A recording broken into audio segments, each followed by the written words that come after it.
This is Bob.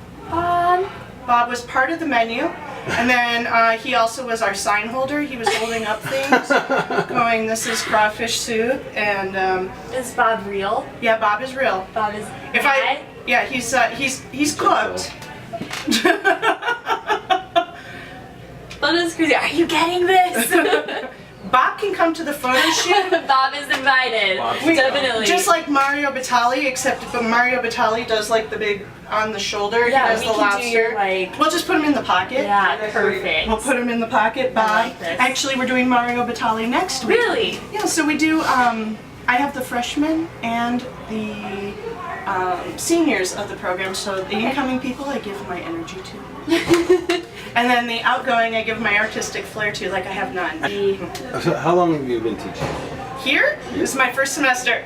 First semester? Yay! We have the best feature ever! Where'd you come from before this? Everywhere. Everywhere. I was in San Antonio. I'm original. Well, let's back it up.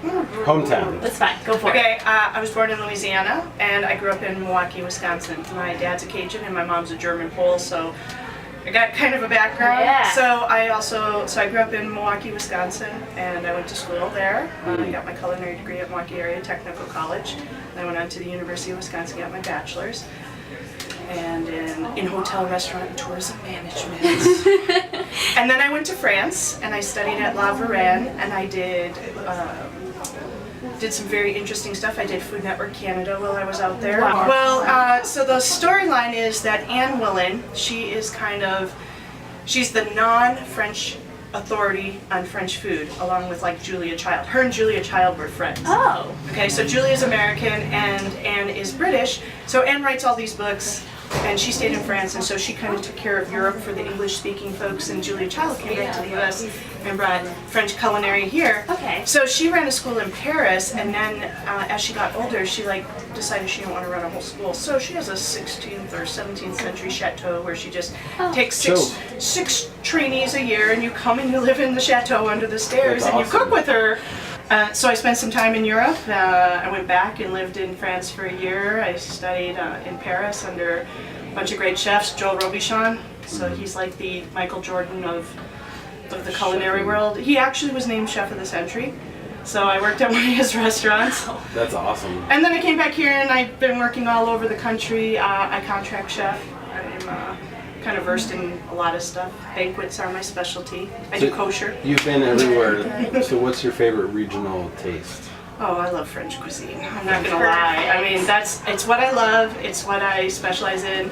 Perfect. And who's your favorite chef? Oh goodness. I know there's so many. Hamaro Cantu. Okay. He runs Moto in Chicago, and he's a molecular gastronomist. So that is, you do it every day. Like when you thicken a gravy or a sauce. Oh, okay. That's Makes much more sense. That is using molecular science to do things, but he's taken it to the next step. So when you see the pearls, they're little droplets of something, a liquid that's solidified. I've done the strawberry pearls that float in champagne, or watermelon pearls on caviar. He does stuff with lasers. He has made ink out of food. Like he takes food, purees it, dries it, and makes a powder, and then makes an ink out of it. And he made his own printer. He used to be an engineer. I used to be an engineer. So we feel that, Connection. And so he prints on rice paper, which is a normal, we've had that forever. Yeah. Prints on rice paper with the edible ink, and then he'll like bake it and make a cracker, and he'll talk about the soup, and then he'll serve it with the soup, and you crunch it up into the soup. That's awesome. He's also into this new movement called 0 Mile, which is getting your food locally, as close to, because then we're not causing a carbon footprint as we're bringing the food, and we're really serving local and seasonal, which is more economically better. It's economically better, but also nutritionally better, because we pick fruits and vegetables unripe to transport them, so they're not at their nutritional best when you get them. So he actually has a grow room, and he grows stuff in his restaurant. He's truly into. So if you go out to the internet, type in Moto Restaurant, M-O-T-O Restaurant. He's got cool videos. He shows his little grow room. He starts talking about food from DNA point of view.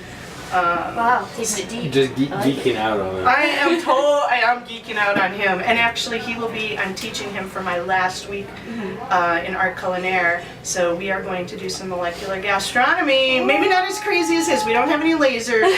How do culinary people feel about those shows? Like how, you know, like Man versus Food or like things like that. Do you guys kind of look at them and like how we look at things? Like, I don't know, what's something like design or like photography people? You look at like, I don't know, Rangefinder magazine. You're kind of like, Well, you know, when food television first came out, we were like awesome because there was, when I entered culinary school as an adult, I didn't, not a young person, I was making a career changer, there was 3% of the women were savory chefs. Everybody else, there was 30% in the culinary industry, but only 3% of the 30 were savory. Most everybody else was pastry or whatever. So, but then within that next couple of years, it changed dramatically. I mean, there was maybe 2 women in any of my culinary classes. They were predominantly men. Whenever I went to a kitchen, there was predominantly women. So when food television hit, it brought, and we were also fighting to become legally a profession. We were considered blue-collar workers. Even though we went to school and trained for years, we weren't considered a profession. It was, and I'm like, but we're a profession, we train, and the training may be different.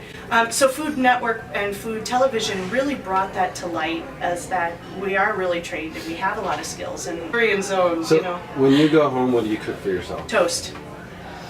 toast. I cook very simple for just myself. I like toast and soup, real simple. I eat a lot of leftovers. When I was working in the restaurant, I ate in the restaurant. A chef eats 80 meals a day. They're all just one-biters.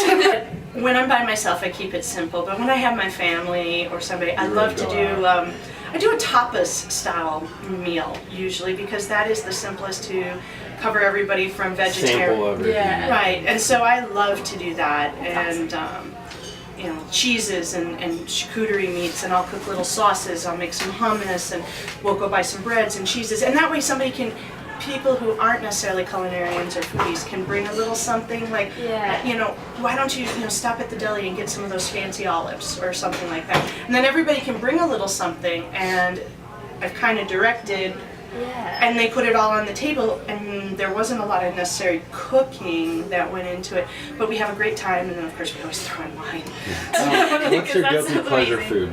Oh, there are so many. Guilty pleasure You can food. just list them off. You can have more than one. Well, I firmly believe that wine is its own food group in and of itself. Yes, of course. I teach the advanced wine class too. And being from Wisconsin, cheese. And living in France, so cheese is probably my biggest downfall, guilty pleasure. I could sit and eat cheese and bakery bread and wine all day, and people are like, you get sick. And when I lived in France, I lost weight. People are like, how? And I'm like, because you watch everywhere. Cheese and wine and bread, and you have to walk to the bakery every day because there is no such thing as baked bread. What's your cooking theme song? We were just listening. I'm getting ready to do the Festival of Books, and there is something called Science City that's part of this, and there's Science of Food. So I am looking for a food song to go with molecular gastronomy. Your personal food song. Well, I change it. The other that you chef we listen did to that was could get- That's Amore by Dean Martin. Actually, it wouldn't be that somewhere. I'm going to look it up because I have a whole soundtrack that we're listening to for this. Every period of my life, I pick a soundtrack and. Sorry, play Muse. It's Muse. See what she brings up. Actually, I have a dude. You have a dude Siri. Yeah. You could have dudes. Yeah, you The could new have. iPhones let the dude happen. Yeah, it's no, I don't want this one. That's Mission Impossible. That would have been when I was in school. I would have to say this might be it. I have to listen. Oh. Let's say it's Uprising by Muse. Okay. Uprising by Muse, because I'm kind of the defiant one. I'm not going to surrender. I mean, again, I was the only woman in a lot of my culinary kitchen. Do you have a good cooking joke or saying? Oh, wow. Bob! Bob! Bob. Bob! Who's your Bob? A good cooking saying. Let's see. We had. There's no mistakes, just only ways to learn how not to do it again.